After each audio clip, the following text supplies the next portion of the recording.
Buy one, take one. Kaibigan ng pakilala mo sa akin. Mag-iibigan naman talaga tayo, di ba? M na tayo. Ibang level na yun. Bawat pagsasama nila'y inaabangan. Bakit mo sinabing yun ang girlfriend mo ko? Wala kasi nakita akong paraan para tigilan ka ng mga babaeng yun. Hindi magkamayaw ang hiyawan. Suporta at paghanga na bumuo sa nakakakilig na tambalang Catherine Bernardo at Daniel Padilla. Anong gagawin ko? Sabihin mo lang. Sige. Sa isang kondisyon. Ano? Ay, nako, ikaw ah. Mula sa una nilang pagsasama sa programang Growing Up, tuloy-tuloy na ang pag-arangkada ng love team ng dalawa. Hindi na mapaghiwalay sa mga sumunod na mga proyekto. Ang tambalang Kathniel, tila hindi na paaawat pa. Kaya ko sarili ko, no? Hindi kita kailangan. Ako kailangan ko nasa tabi mo. Kasi pag katabi kita, may silbi ako eh. Para sa'yo ba, Catherine, biglaan itong parang superstar status din yung dalawa ni Daniel? Opo, at saka biglaan siya and unexpected talaga yung team up namin. Pati yung pagtatanggap ng tao sa amin dalawa. Alam mo dati yung solo lang, ganyan. And then nangyari nga, mas nagustuhan siguro ng tao yung pag kaming dalawa yung magkasama. Ano kaya yun, Daniel? Siguro po yung pagiging natural namin dalawa. Yung hindi po planado yung mga kailangan gawin. Oo. Hindi po pinag-uusapan. Yung talagang, ano lang po mangyari yun na po. Parang may chemistry kayo, parang gano'n. Siguro. Hindi lang sa telebisyon, kundi maging sa pinilagang tabing. Tuloy ang tambalan ni na Catherine at Daniel. Sana ikaw na lang ang librong to. At ako ang table of contents. Kasi gusto ko maging paksa ng bawat pahina ng buhay mo. Higit sa solo o kani-kanyang karera, mas mabenta nga daw ang bawat proyekto kapag magkasama ang dalawa. Para kayong buy one, take one. Pagka may Daniel, nandun si Catherine. Pag si Catherine, nandun si Daniel. Hanggang kailan kaya itong pagsasama na ito? Alam namin na hindi naman siya forever, pero siguro yung Kathniel ngayon, siguro medyo matagal-tagal pa. Oo, no? Sino mga tumitili sa'yo? Sino humahabol-habol sa'yo sa kalye? Pag nakikita ka, mga bagets ba ng mga kaibigan mo? Meron din po talaga yung mga bata, mga 5 to 4. Ayun! Yeah, meron din talaga yung mga bata. Meron yung mga 3 lang eh. Totoo! Yeah, talagang kahit pa bang bakit may batang nakilala sa akin. Oo. Kitang tapat, nasa'yo na ang lahat. Shock ba kayo? Na ganun siya kasikat? Oo, Medyo shock. meron. Yeah, meron. Kasi nung nakikita ko yan ng bata, diba pag tulog, minsan nakikita mo yung profile ng mukha na ano kasi ka, my God, yung mararating tong anak ko. I think yung ikinagulat lang namin, yung bilis.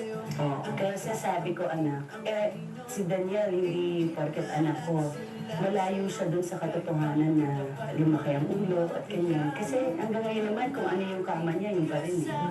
Kung ano yung kwarto niya, yung pa rin. Hindi na nga siya magkasya dun sa double deck niya, nagreklamo. Kasi may mga bagay na ayokong baguhin to keep his feet on the ground.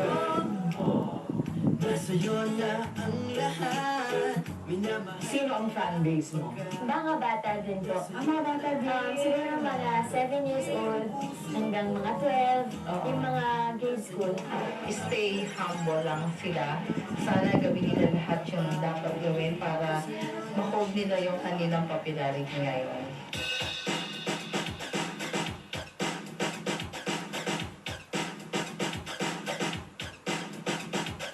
What is a typical day like for you? Usually, gising ako ng maaga. Siguro mga 6. Pag yung call time, mga 8. And ganun, prepare na for 1 hour. Tapos travel na.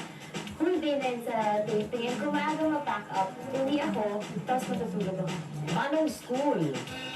Hanggang 3rd year, tita, nag-regular schooling po ako. Pero ngayong 4th year, nag-homeschooling na. Homeschooling. Anong ginagawa mo para malibang ang sarili mo?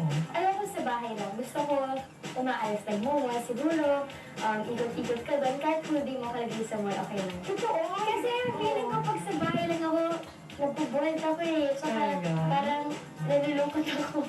Pag may work, syempre yun po, work lang talaga. Pero pag wala, gising na ako mga 1. Tapos, text ko na yung mga kaibigan ko. Punta ko na sa bahay. Tapos doon na kami. Hindi kasi ako mahilig umalis ko. ka. Ikaw naman, gusto mo sa bahay ka, pero nandun ang friends mo. Yeah, doon na kami lahat sa bahay. Kasi At ano naman ang ginagawa niyo sa bahay niyo? doon po kami bonding talagang kung minsan practice ko ng tugtog o kaya kung di man tugtog yung PlayStation. Ngayong Marso, muling pakikiligin ng tambalang Kathniel ang kanilang mga tagahanga sa nalalapit na pagpapalabas ng pinakabago nilang pelikula, ang Must Be Love. Okay naman pala magbago. Pero, bakit parang hirap? Parang bawal. Gaya ng iba't ibang papel na binigyang buhay nila noon hanggang sa mga karakter na ginagampanan nila ngayon, hindi daw isinasantabi ng dalawa ang posibilidad na magkamabutihan din sa totoong buhay. Oo, mahal kita. Oo, gusto kita. Noon pa. But sure, Ano? Sasabihin mo rin ba na mahal mo ako? siguro, baka, pwede. Ano ang mga qualities ni Catherine that you like most? Siguro yung ano po, pagiging jolly niya. Ano naman ang ayaw mo sa kanya? Mabilis uminit yung ulo. Mainitin ang ulo mo? Pag na-stress dito, Hmm. sa trabaho or sa sobrang daming gagawin, siguro. It's your turn. Ibuko mo rin siya. Anong ayaw mo sa Ayaw ko kanya? sa kanya? Oo. Sobrang hirap gisingin. At saka pag ginising mo siya, mainit pa ulo niya. Ah, Yun gano'n. na naman sa lalaki yun. Oo naman. Ano naman ang gusto mo sa kanya? Maalaga po. Ano, nanliligaw ka na ba? Hindi pa pa pwede. Hindi pa pwede. Hindi pa. Pero pag siyempre pwede na bakit pwede. Gano'n. Sino naman nagbabawal sa'yo? Mom niyo po, ang airpods na bawal pa kami. Ibig mo sabihin, sumusubok ka, ayaw ng nanay tatay niya. Siyempre, respeto po sa Respeto sa mga magulang niya. Hindi naman kayong dalawa talagang nagde-date. Nag-date din po minsan. Nagde-date din kayong dalawa? Siguro date na po yung tao. Maayos lang po. Nagugulat si Catherine sa'yo. Ay, hindi na. Nagugulat? Kasi dito, di ba yung sabihin date, di ba, para sa ibang movie sila, and dinner. Ganun naman ginagawa namin minsan on free time.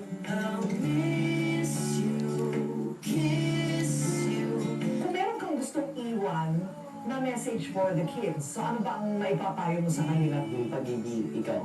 Diba? Hindi kayo sumusunod kung anong uso. Gumawa ka ng sarili mong trend. Ano naman ang iyong payo sa kabataan? Siguro kung may gusto ka, for example, may dream ka isang bagay, work hard for it. Dahil ma-achieve man kung bigay mo talaga lahat ng gusto mo. I could be the man who grows old.